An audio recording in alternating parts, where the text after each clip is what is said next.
In this video, I'll show you how to create a beautiful water reflection effect in Canva. First, create a page, go to Element Search C. Place it there. And adjust its size. Again, go to Elements Search Butterfly. Choose one butterfly, remove its background, and after this adjust its size.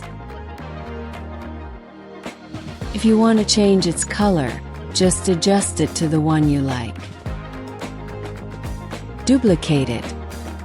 Go to Flip and flip it vertically. Adjust it. Go to Edits. Look for Liquify and open it. Click on Melt and save it. Go to the apps and search Reshape.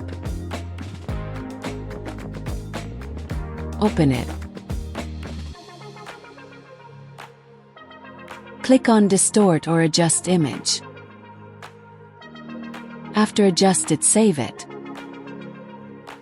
Go to Transparency or adjust it between 50 to 60.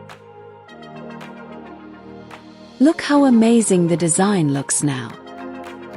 If you like my video, please like or subscribe.